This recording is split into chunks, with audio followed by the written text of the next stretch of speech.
Pagi ini, ketegangan yang telah lama terjadi antara Iran dan Israel memasuki babak baru yang mengkhawatirkan. Pasukan militer Iran melakukan serangan udara dan peluncuran roket terhadap sejumlah lokasi strategis di Israel yang menyebabkan kerusakan besar pada infrastruktur militer dan sipil negara tersebut. Serangan ini merupakan eskalasi signifikan dalam hubungan yang sudah penuh dengan ketegangan selama beberapa dekade.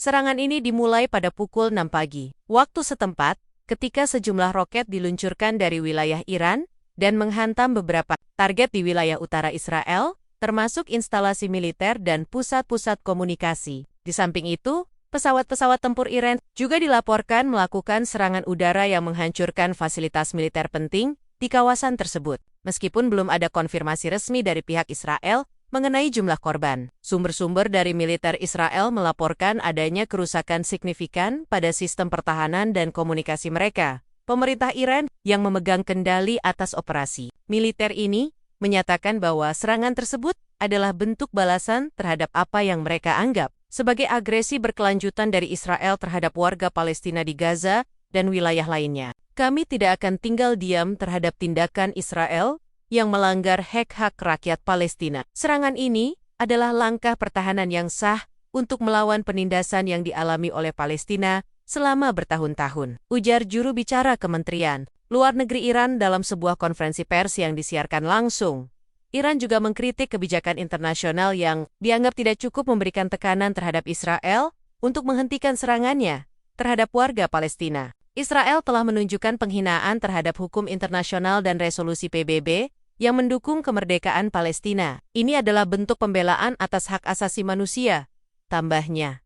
Namun, reaksi dari Israel sangat cepat dan keras. Perdana Menteri Israel Benjamin Netanyahu menyampaikan pidato di televisi nasional yang mengutuk serangan tersebut sebagai aksi terorisme yang tidak dapat diterima. Kami akan membalas serangan ini dengan kekuatan penuh. Israel tidak akan mundur dan akan memastikan bahwa keamanan rakyat kami selalu terjaga, kata Netanyahu. Pasukan pertahanan Israel 1DF segera meluncurkan serangan balasan ke berbagai fasilitas militer di Iran. Menurut laporan dari IDF, mereka telah menargetkan posisi-posisi penting seperti gudang senjata, pangkalan militer, dan fasilitas nuklir yang diduga terkait dengan program pengembangan senjata Iran. Serangan udara ini disertai dengan serangan darat yang menghancurkan infrastruktur militer yang strategis. Di tengah eskalasi ini, masyarakat internasional mulai memberikan perhatian yang lebih besar. Negara-negara besar seperti Amerika Serikat, Rusia, dan China telah menyuarakan keprihatinan mereka atas meningkatnya ketegangan ini dan menyerukan agar kedua belah pihak segera menghentikan permusuhan mereka dan kembali ke meja perundingan. Konflik ini tidak hanya akan mengancam stabilitas kawasan Timur Tengah, tetapi juga dapat menyebar ke wilayah yang lebih luas. Kami menyerukan agar Iran dan Israel berhenti bertempur dan melakukan dialog untuk mencegah lebih banyak korban, kata Menteri Luar Negeri Amerika Serikat Antony Blinken. Di sisi lain, negara-negara sekutu Iran, termasuk Rusia dan beberapa negara di kawasan Timur Tengah, memberikan dukungan penuh terhadap tindakan Iran. Mereka menyatakan bahwa serangan ini adalah respons yang sah terhadap kebijakan agresif Israel yang terus menekan warga Palestina dan negara-negara tetangganya. PBB juga mengadakan pertemuan darurat untuk membahas krisis ini. Dewan Keamanan PBB, yang beranggotakan 15 negara, memulai diskusi yang intens mengenai langkah-langkah yang dapat diambil untuk meredakan ketegangan ini. Kita berada pada titik yang sangat berbahaya. Ketegangan ini bisa berkembang menjadi konflik regional yang lebih luas. PBB harus berperan aktif dalam mengurangi ketegangan ini dan mencari solusi damai, kata Sekretaris Jenderal PBB Antonio Guterres dalam sebuah pernyataan. Sementara itu, di Israel, warga mulai merasakan dampak dari serangan ini.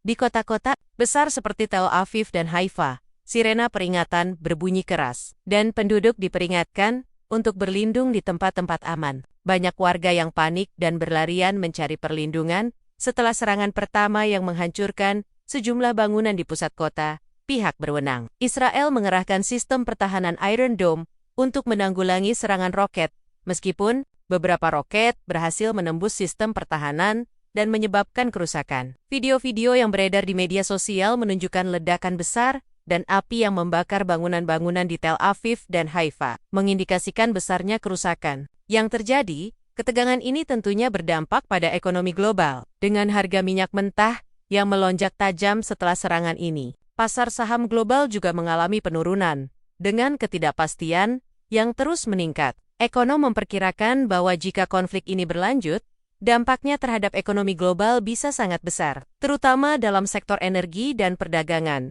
internasional. Selain itu, ketegangan ini juga mempengaruhi negara-negara di sekitar Israel dan Iran. Negara-negara seperti Lebanon, Syria, dan Yordania mengungkapkan keprihatinan mereka terhadap dampak yang ditimbulkan oleh perang ini. Organisasi seperti Hizbullah di Lebanon juga menyatakan dukungannya kepada Iran, dan banyak yang khawatir bahwa konflik ini bisa menyebar ke negara-negara lain di kawasan tersebut. Di dalam negeri, rakyat Palestina juga merasa terdorong untuk beraksi. Sejumlah kelompok militan Palestina di Gaza dan tepi barat mengancam akan meluncurkan serangan balasan terhadap Israel. Meskipun banyak pihak yang berharap agar kelompok-kelompok ini bisa menahan diri untuk menghindari eskalasi lebih lanjut, dampak sosial dan humaniter dengan meningkatnya ketegangan ini, masyarakat internasional semakin prihatin terhadap dampak kemanusiaan yang ditimbulkan. Warga sipil di kedua belah pihak terjebak dalam perang ini, dan banyak yang menderita akibat serangan yang terus berlanjut. Para pengungsi yang terjebak di wilayah konflik semakin bertambah jumlahnya, sementara bantuan kemanusiaan menjadi sangat terbatas. Organisasi-organisasi kemanusiaan seperti Palang Merah Internasional dan PBB telah menyerukan agar segera ada gencatan senjata untuk memberikan bantuan kepada warga sipil yang terdampak. Namun, dengan intensitas pertempuran yang terus meningkat, upaya-upaya tersebut tampaknya masih jauh dari kenyataan. PGI, ketegangan antara Iran dan Israel mencapai titik puncaknya setelah pasukan Iran melancarkan serangan udara besar-besaran terhadap Israel. Serangan ini melibatkan peluncuran roket dari wilayah Iran dan serangan udara yang menghancurkan sejumlah target strategis di wilayah Israel. Serangan dimulai sekitar pukul 6 pagi waktu setempat, dengan roket-roket yang ditembakkan dari wilayah Iran menuju beberapa lokasi di utara Israel. Instalasi militer dan pusat-pusat komunikasi menjadi sasaran utama dalam serangan ini. Selain itu, pesawat-pesawat tempur Iran dilaporkan melakukan serangan udara yang menghancurkan beberapa fasilitas militer penting. Pemerintah Iran menyatakan bahwa serangan ini merupakan respons terhadap tindakan agresif Israel terhadap rakyat Palestina dan negara-negara tetangga. Dalam pernyataannya, juru bicara Kementerian Luar Negeri Iran menegaskan bahwa serangan ini adalah langkah pertahanan untuk membela hak-hak rakyat Palestina yang telah ditindas oleh kebijakan Israel. Israel telah lama menindas Palestina tanpa konsekuensi internasional yang signifikan. Serangan ini adalah bentuk pembelaan terhadap rakyat Palestina yang hak-haknya terus dilanggar, ujar pernyataan tersebut. Iran juga mengkritik komunitas internasional yang dianggap tidak cukup memberikan tekanan terhadap Israel untuk menghentikan kebijakan agresifnya. Serangan dimulai pada pagi hari 1 Oktober ketika Iran meluncurkan ratusan roket dan rudal balistik ke beberapa lokasi strategis di Israel. Pangkalan udara utama, fasilitas militer di sekitar Tel Aviv, dan situs-situs pertahanan udara menjadi sasaran utama serangan ini. Serangan pertama ini menyebabkan kerusakan besar pada infrastruktur militer Israel, dengan beberapa pangkalan udara utama hancur total. Sistem pertahanan udara Israel, seperti Iron Dome, berhasil mencegat sebagian besar roket yang datang, namun beberapa roket berhasil menembus pertahanan dan menghancurkan beberapa fasilitas strategis. Di Tel Aviv, beberapa gedung tinggi dan pusat komersial hancur, menambah kekacauan yang terjadi. Dengan serangan yang semakin intensif, kehidupan sehari-hari di Israel menjadi sangat terganggu. Warga sipil, khususnya di kota-kota besar seperti Tel Aviv dan Haifa, terpaksa berlindung di tempat perlindungan bawah tanah.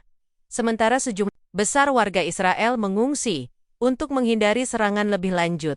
Kota-kota yang dulunya sibuk dan penuh kehidupan, kini berubah menjadi zona perang yang penuh puing-puing. Jalan-jalan utama di Tel Aviv, yang sebelumnya dipenuhi kendaraan dan aktivitas, kini terlihat kosong dan hancur akibat ledakan-ledakan yang terjadi. Serangan juga menyebabkan kebingungan dan ketakutan yang meluas di kalangan penduduk sipil. Sirena peringatan berbunyi hampir sepanjang waktu, memaksa warga untuk berlindung di ruang bawah tanah atau gudung-dung yang dilengkapi dengan perlindungan tambahan. Banyak dari mereka yang merasa terjebak dan tidak tahu harus berbuat apa saat serangan terus berlanjut. Tak hanya infrastruktur militer dan ekonomi yang hancur, tetapi juga berbagai fasilitas publik lainnya terkena dampaknya. Rumah sakit, sekolah, dan bahkan pusat perbelanjaan menjadi sasaran serangan. Beberapa rumah sakit utama di Tel Aviv dan Haifa terpaksa menutup operasi mereka karena kerusakan parah pada bangunan dan fasilitas medis. Sistem kesehatan Israel yang sebelumnya sangat canggih,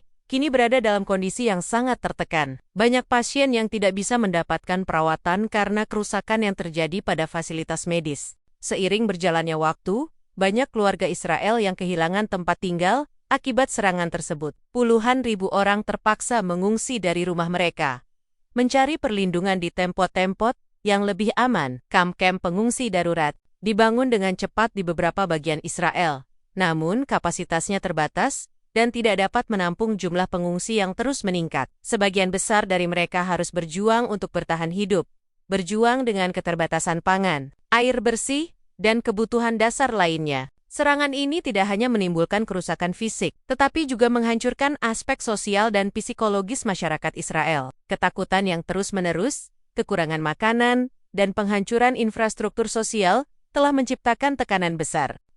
Anak-anak dan orang tua yang paling rentan dalam situasi ini menderita akibat trauma dan kehilangan. Banyak yang kehilangan keluarga atau rumah mereka, sementara yang lainnya berjuang untuk mendapatkan makanan dan perlindungan yang memedak. Dalam menghadapi kehancuran yang terus berlangsung, masyarakat internasional mulai merasa cemas dengan dampak yang ditimbulkan oleh serangan ini, baik bagi Israel maupun kawasan Timur Tengah secara keseluruhan. Negara-negara besar seperti Amerika Serikat, Rusia, dan negara-negara Eropa yang sebelumnya memiliki peran besar dalam mengatur keseimbangan kekuatan di kawasan ini, kini menghadapi dilema besar. Sementara mereka mendukung sekutu masing-masing, mereka juga mendesak untuk segera diadakannya gencatan senjata agar situasi tidak semakin memburuk. Perserikatan Bangsa-Bangsa PBB segera mengadakan pertemuan darurat untuk membahas eskalasi konflik ini. Dewan Keamanan PBB mengeluarkan pernyataan yang mengutuk serangan tersebut dan menyerukan kedua belah pihak untuk segera menghentikan kekerasan dan kembali ke meja perundingan.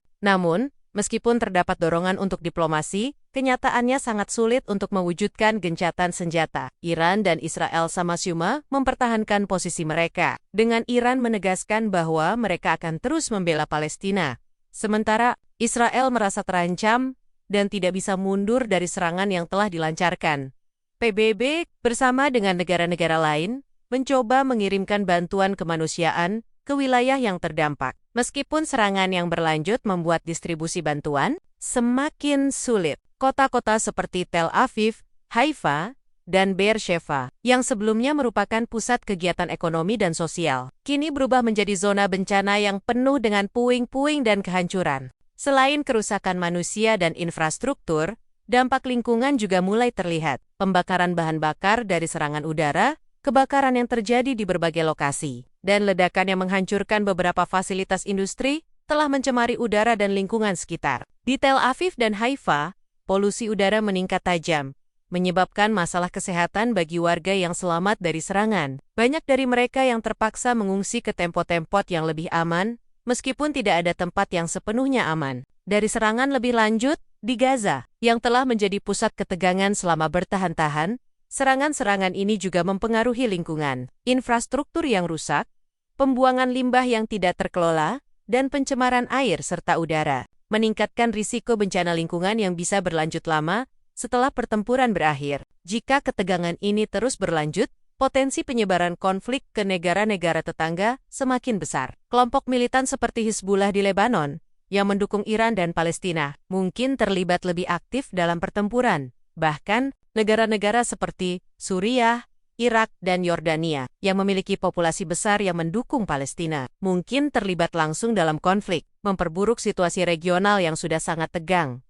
Serangan ini berpotensi memicu ketegangan yang lebih luas, yang melibatkan negara-negara di sekitar Israel dan Iran, negara-negara seperti Turki, Arab Saudi, dan negara-negara Teluk yang memiliki hubungan diplomatik dengan salah. Satu pihak dalam konflik ini bisa menjadi aktor yang memperburuk atau mencoba untuk meredakan situasi, tergantung pada kepentingan mereka di kawasan tersebut. Keikutsertaan negara-negara ini dalam konflik bisa memicu terjadinya perang yang lebih luas, yang bisa melibatkan banyak negara di kawasan Timur Tengah. Pagi ini, ketegangan yang telah lama terjadi antara Iran dan Israel memasuki babak baru yang mengkhawatirkan. Pasukan militer Iran melakukan serangan udara dan peluncuran roket terhadap sejumlah lokasi strategis di Israel yang menyebabkan kerusakan besar pada infrastruktur militer dan sipil negara tersebut. Serangan ini merupakan eskalasi signifikan dalam hubungan yang sudah penuh dengan ketegangan selama beberapa dekade. Serangan ini dimulai pada pukul 6 pagi, waktu setempat, ketika sejumlah roket diluncurkan dari wilayah Iran dan menghantam beberapa target di wilayah utara Israel, termasuk instalasi militer dan pusat-pusat komunikasi. Di samping itu, pesawat-pesawat tempur Iran juga dilaporkan melakukan serangan udara yang menghancurkan fasilitas militer penting di kawasan tersebut. Meskipun belum ada konfirmasi resmi dari pihak Israel mengenai jumlah korban, sumber-sumber dari militer Israel melaporkan adanya kerusakan signifikan pada sistem pertahanan dan komunikasi mereka. Pemerintah Iran yang memegang kendali atas operasi militer ini menyatakan bahwa serangan tersebut adalah bentuk balasan terhadap apa yang mereka anggap sebagai agresi berkelanjutan dari Israel terhadap warga Palestina di Gaza dan wilayah lainnya. Kami tidak akan tinggal diam terhadap tindakan Israel yang melanggar hak-hak rakyat Palestina. Serangan ini adalah langkah pertahanan yang sah untuk melawan penindasan yang dialami oleh Palestina selama bertahun-tahun, ujar juru bicara Kementerian Luar Negeri Iran dalam sebuah konferensi pers yang disiarkan langsung. Iran juga mengkritik kebijakan internasional yang dianggap tidak cukup memberikan tekanan terhadap Israel untuk menghentikan serangannya terhadap warga Palestina. Israel telah menunjukkan penghinaan terhadap hukum internasional dan resolusi PBB yang mendukung kemerdekaan Palestina. Ini adalah bentuk pembelaan atas hak asasi manusia, tambahnya.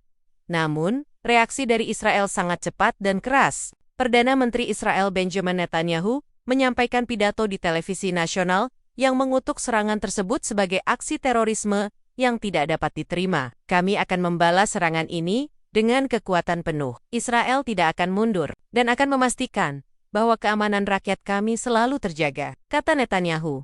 Pasukan pertahanan Israel 1DF segera meluncurkan serangan balasan ke berbagai fasilitas militer di Iran. Menurut laporan dari IDF, mereka telah menargetkan posisi-posisi penting seperti gudang senjata, pangkalan militer, dan fasilitas nuklir yang diduga terkait dengan program pengembangan senjata Iran. Serangan udara ini disertai dengan serangan darat yang menghancurkan infrastruktur militer yang strategis. Di tengah eskalasi ini, masyarakat internasional mulai memberikan perhatian yang lebih besar. Negara-negara besar seperti Amerika Serikat, Rusia, dan China telah menyuarakan keprihatinan mereka atas meningkatnya ketegangan ini dan menyerukan agar kedua belah pihak segera menghentikan permusuhan mereka dan kembali ke meja perundingan. Konflik ini tidak hanya akan mengancam stabilitas kawasan Timur Tengah, tetapi juga dapat menyebar ke wilayah yang lebih luas. Kami menyerukan agar Iran dan Israel berhenti bertempur dan melakukan dialog untuk mencegah lebih banyak korban, kata Menteri Luar Negeri Amerika Serikat Antony Blinken.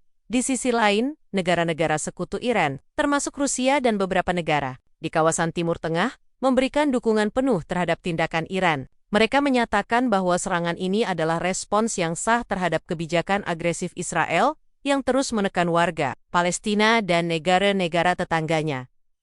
PBB juga mengadakan pertemuan darurat untuk membahas krisis ini. Dewan Keamanan PBB, yang beranggotakan 15 negara, memulai diskusi yang intens mengenai langkah-langkah yang dapat diambil untuk meredakan ketegangan ini. Kita berada pada titik yang sangat berbahaya. Ketegangan ini bisa berkembang menjadi konflik regional yang lebih luas. PBB harus berperan aktif dalam mengurangi ketegangan ini dan mencari solusi damai, kata Sekretaris Jenderal PBB Antonio Guterres dalam sebuah pernyataan. Sementara itu, di Israel, warga mulai merasakan dampak dari serangan ini. Di kota-kota besar seperti Tel Aviv dan Haifa, sirena peringatan berbunyi keras, dan penduduk diperingatkan untuk berlindung di tempat-tempat aman. Banyak warga yang panik dan berlarian mencari perlindungan setelah serangan pertama yang menghancurkan sejumlah bangunan di pusat kota. Pihak berwenang, Israel mengerahkan sistem pertahanan Iron Dome untuk menanggulangi serangan roket, meskipun beberapa roket berhasil menembus sistem pertahanan dan menyebabkan kerusakan. Video-video yang beredar di media sosial menunjukkan ledakan besar dan api yang membakar bangunan-bangunan di Tel Aviv dan Haifa, mengindikasikan besarnya kerusakan. Yang terjadi, ketegangan ini tentunya berdampak pada ekonomi global, dengan harga minyak mentah yang melonjak tajam setelah serangan ini. Pasar saham global juga mengalami penurunan, dengan ketidakpastian yang terus meningkat. Ekonom memperkirakan bahwa jika konflik ini berlanjut, dampaknya terhadap ekonomi global bisa sangat besar, terutama dalam sektor energi dan perdagangan internasional. Selain itu, ketegangan ini juga mempengaruhi negara-negara di sekitar Israel dan Iran. Negara-negara seperti Lebanon, Syria, dan Yordania mengungkapkan keprihatinan mereka terhadap dampak yang ditimbulkan oleh perang ini. Organisasi seperti Hizbullah di Lebanon juga menyatakan dukungannya kepada Iran, dan banyak yang khawatir bahwa konflik ini bisa menyebar ke negara-negara lain di kawasan tersebut. Di dalam negeri, rakyat Palestina juga merasa terdorong untuk beraksi. Sejumlah kelompok militan Palestina di Gaza dan tepi barat mengancam akan meluncurkan serangan balasan terhadap Israel. Meskipun banyak pihak yang berharap agar kelompok-kelompok ini bisa menahan diri untuk menghindari eskalasi lebih lanjut, dampak sosial dan humaniter dengan meningkatnya ketegangan ini. Masyarakat internasional semakin prihatin terhadap dampak kemanusiaan yang ditimbulkan. Warga sipil di kedua belah pihak terjebak dalam perang ini, dan banyak yang menderita akibat serangan yang terus berlanjut. Para pengungsi yang terjebak di wilayah konflik semakin bertambah jumlahnya, sementara bantuan kemanusiaan menjadi sangat terbatas. Organisasi-organisasi kemanusiaan seperti Palang Merah Internasional dan PBB telah menyerukan agar segera ada gencatan senjata untuk memberikan bantuan kepada warga sipil yang terdampak. Namun, dengan intensitas pertempuran yang terus meningkat, upaya-upaya tersebut tampaknya masih jauh dari kenyataan.